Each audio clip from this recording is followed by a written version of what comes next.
है इधर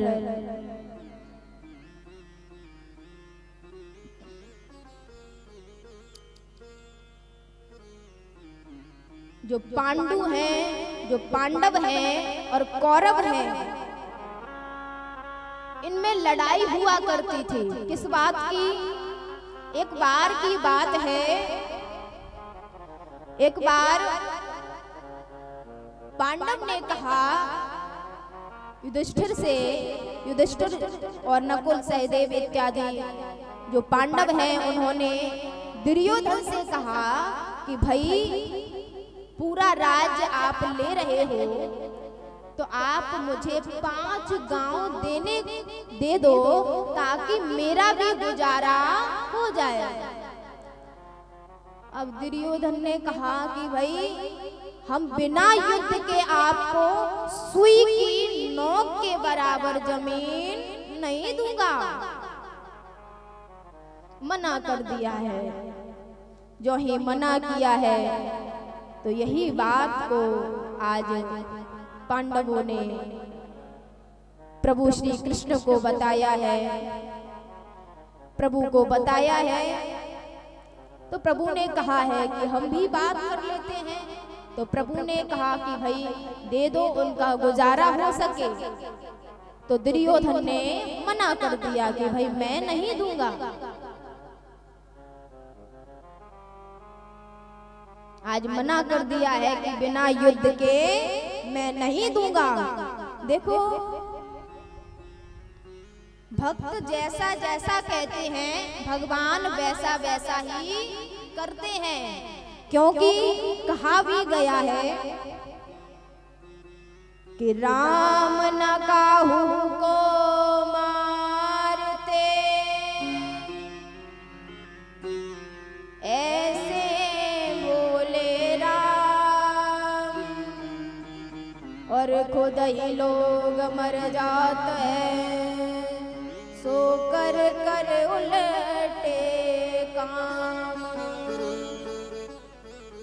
राम न काहू को मारते ऐसे भोले राम, और खुद ही लोग मर जाते हैं सो कर कर उलटे काम। क्योंकि यहाँ जो रावण है वो सीता मैया को जब चुरा करके ले गया तो राम जी ने उससे कहा कि सीता को वापस कर दो, नहीं तो विनाश हो जाएगा। लेकिन वो नहीं माना, तो अंत समय में परिणाम क्या हुआ? विनाश ही हुआ। लेकिन हमारे प्रभु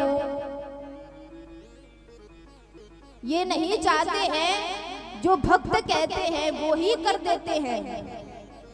आज युद्ध के लिए कहा है तो उन्होंने कहा कि ठीक है।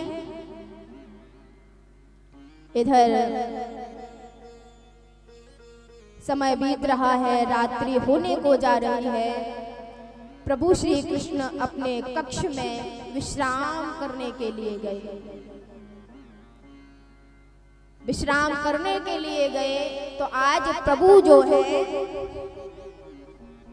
अपने कक्ष में विश्राम कर रहे हैं। तो उसी समय आज दुर्योधन का आगमन प्रभु के पास में होता है। प्रभु से कहा है दुर्योधन जो आता है और प्रभु शयन कर रहे हैं। तो आज देखो विचार करने की बात है और ध्यान दीजिएगा, क्योंकि दुर्योधन जो है, दुर्योधन आज प्रभु शयन करते हैं और वो सिर की तरफ बैठ जाता है। दुर्योधन जब सिर की तरफ बैठता है, अभी प्रभु शयन कर रहे हैं, थोड़े ही समय में अर्जुन भी आ जाते हैं। और जब अर्जुन आते हैं और जब अर्जुन आते हैं तो वो चरणों की तरफ बैठ जाते हैं। अब देखो एक विचार की बात ये है, ये युवा भाइयों के लिए है, क्योंकि हमसे जो बड़े होते हैं, पूर्वज होते हैं, उनकी हम कैसे सम्मान करें और वो हम पर किस प्रकार आशीर्वाद बरसाएंगे। देखो विचार करने की बात तो ये है कि अगर हम किसी के सर की तरफ बैठ जाते हैं तो उसकी दृष्टि हम पर नहीं पड़ पाती है, और अगर हम उसके पैरों की तरफ बैठ जाते हैं तो डायरेक्टली दृष्टि पड़ जाती है। इसीलिए हमें संतों के, महापुरुषों के चरणों की तरफ बैठना चाहिए, क्योंकि यहाँ प्रमाण भी दिया गया है। प्रमाण क्या है? यहाँ जो दुर्योधन है, दुर्योधन को प्रभु ने नहीं देख पाया है क्योंकि सर की तरफ बैठा हुआ है।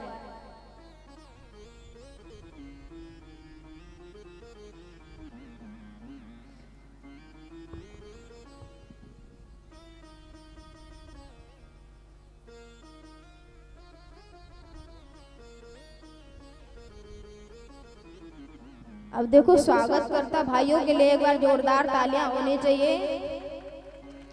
बोलिए ठाकुर बाबा के। हाँ, तो कथा कहाँ चल रही थी मैया? कथा कहाँ चल रही थी? पंडाल के नीचे। हाँ, तो कहाँ पर चल रही थी? प्रसंग कौन सा चल रहा था? महाभारत। मैया कह रही है पंडाल के नीचे कथा चल रही है। पंडाल के नीचे तो चल ही रही है, बड़े आनंद के साथ में आप श्रवण भी कर रहे हैं, तो ऐसे ही श्रवण करते जाइएगा ताकि हमारा जीवन भी कृतार्थमय हो जाए। तो यहाँ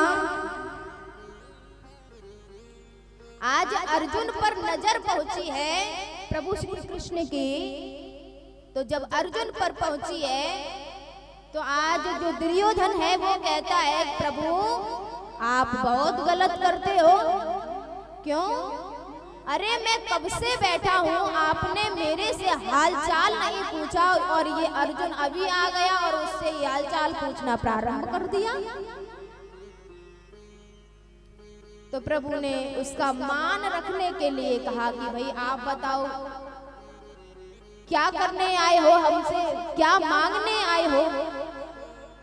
तो उसने कहा युद्ध में आपकी सहायता चाहिए। तो भगवान ने कहा कि भाई अगर हमें ले लोगे आप तो हम युद्ध में कुछ नहीं करेंगे, आप युद्ध करते जाइएगा, हम बैठे रहेंगे।